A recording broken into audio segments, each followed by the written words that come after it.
In this lecture, I'm going to walk you through the CircleCI config file.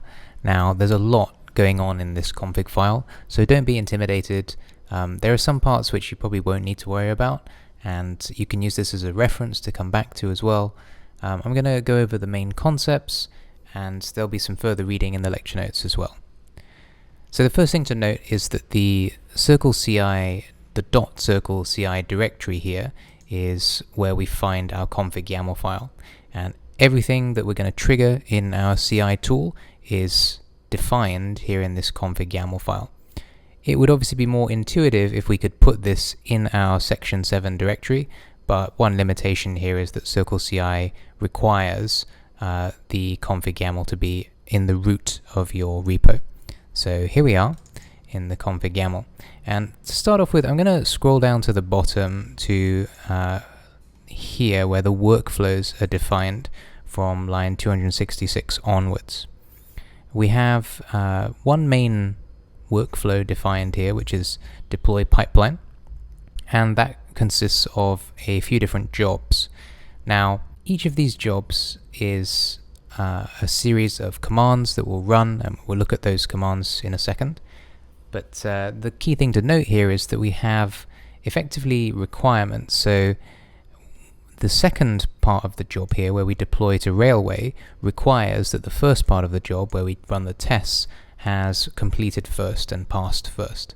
So you can set up these sorts of requirements so that tests need to pass, linting, any kind of checks that you want to run. And this is really powerful and useful, right? This hopefully starts to make it clear to you the power of CI/CD tooling. We also have some filters set here. So this just defines that these jobs are only going to run on the master branch or on a branch called demo. If you wanted them to run all the time on any given pull request, you would remove this filter.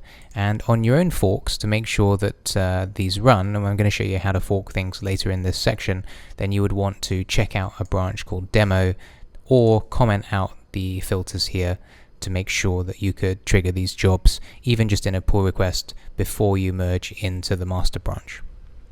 These jobs, so testing and then uploading the regression model to GemFury, this occurs only when tags are generated. So if we go to this tags only definition, it's here. And what this is basically defining is that whenever in GitHub you create a tag, that's going to kick off this particular job. So that's quite useful for doing things like releases, and we'll be showing that in some of the next lectures as well.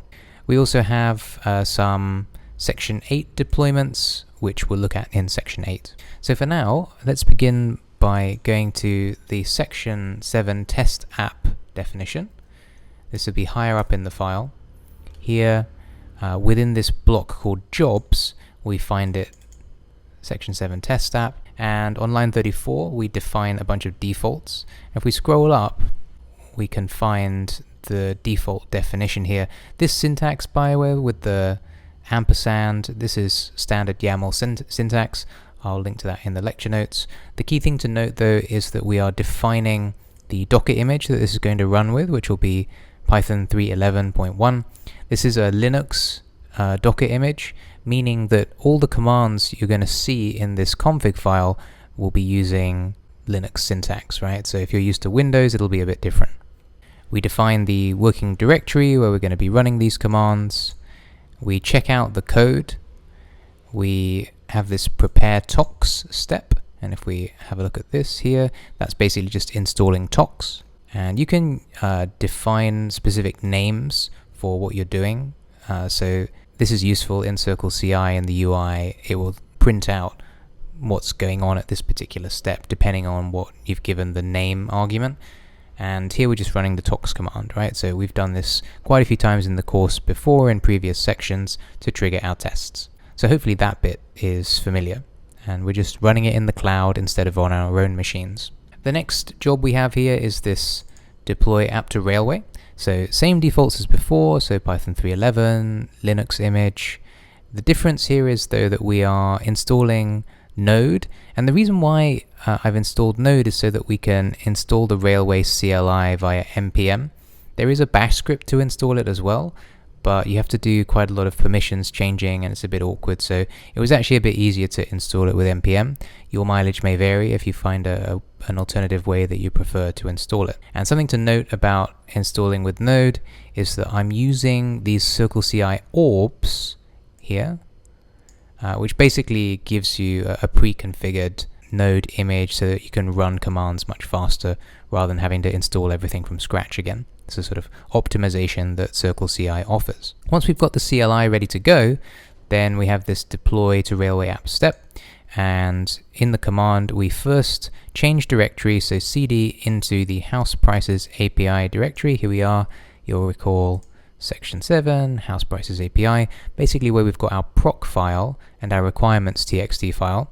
And once we've done that, we then run the next command using this double ampersand syntax. So it's like do this, then that, railway up -- detach. So that's the command. And as I have explained in the description here, you need to set the token in order for this to work. This is how we avoid having to log in. And in the hands-on lecture where I demo this deployment, I'll show you where to get that token. The next bit we have in the config is where we test and upload the regression model. And here, again, we set the working directory, same defaults, also installing tox, and then we have a few tox commands which should be familiar from previous sections, where we fetch the training data so we can train the model, we perform the tests, and finally we do the tox-e publish model, which under the hood is going to trigger our publish script, which you'll recall is here. Now this means that we've made a couple of tweaks to tox. So if we look at the tox file here in section 7, we're passing in these 3 environment variables, the Kaggle username and the Kaggle key, as well as the gemfury push URL. So we need the Kaggle username and Kaggle key so that we can download the training data. It's best practice not to keep your training data, especially if it's large, under version control. So you can get your Kaggle key and username from, if you just log into Kaggle. I'll link to how to get to that in the lecture notes, but you'll just need to remember to assign these environment variables in CircleCI. We go to CircleCI now, I'll show you that I've got them set.